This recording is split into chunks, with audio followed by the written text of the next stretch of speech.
Hello, Resurrection. It's April the 10th, and we are really shifting into Easter now. The season of Easter is 50 days. I hope you're still feeling that joy and feasting right along with the rest of your Christian brothers and sisters. Nature is even kind of playing its part right now. Everything is in full bloom and beautiful. The irises are just starting to pop. You know how much I love the Tennessee irises. Those are flowers that I could not grow in Louisiana, and I love them so very much. I think the tulips have about gone, but the dogwoods are still looking beautiful, and I just dearly love springtime in Middle Tennessee. Something else that I love about springtime are the birds in Tennessee. The A lot of our resident birds come back or just become um, more active again. And I'll tell you, two of my favorite springtime birds in Middle Tennessee, and that is first of all the house finches. I love the house finches, and I'll tell you why. You know that the brown birds with the little reddish heads, and I love them because they're sweet little birds.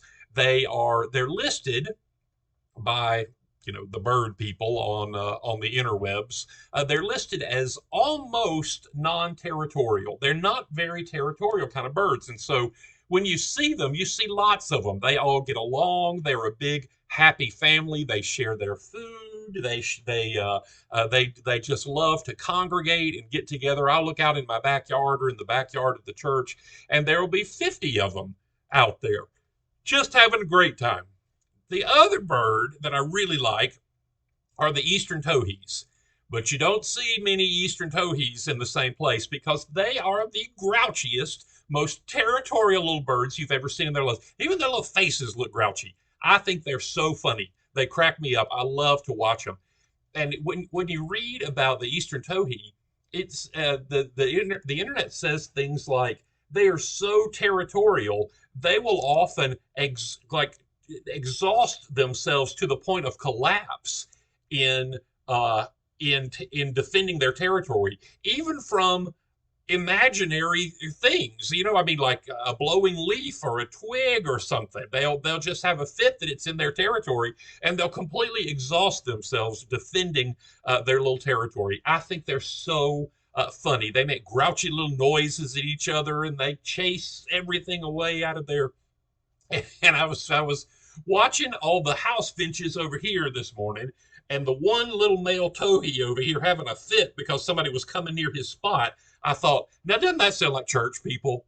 It sounds like church people. It really does. We got the house finches over here that are so happy to see somebody walk in the door of their church. They realize it's what we've been praying for. They come in, the house finches just gather around them and bring them into the fold, but there's always an Eastern towhee in church, right? Always. You're sitting in my seat, or that's my job, or don't come in and do anything different in my church. It cracks me up. And we keep talking. We talked Sunday about whether we wanted to be pitchers or catchers on the baseball team of the kingdom. So this week, I think we need to talk about whether we want to be house finches or whether we want to be towhees. Do we want to be the ones that grouchily defend our territory, our pew, our little plot of land in the church or our job, or do we want to be the house finches that just open up and share everything we have with everybody else, just pleased as punch that they would come here and worship the Lord Jesus with us? Notice the birds this week. Notice how they behave, and ask yourself, which one do you want to be? Do you want to be a house finch or do you want to be an eastern towhee? It's a little simple, right? It's a little elementary of a lesson this morning, but it's a good one, I think. And I think we all know what Jesus would want us to do. Everything's going gangbusters at church. The attendance has been outstanding. I have been just thrilled by church attendance here lately. Y'all keep it up. Everything goes on normally tonight, Wednesday night programming, with the exception of we have added in our confirmation class. So we've got an extra class going tonight, and we're having to juggle a little bit to keep all of those classes covered, which is a great problem to have. So we'll see everybody tonight at 6 o'clock for family dinner, and then we'll break into our classes and go from there. I love you. I'll see you tonight, and I'll also see you on Sunday, 8 o'clock or 10:30.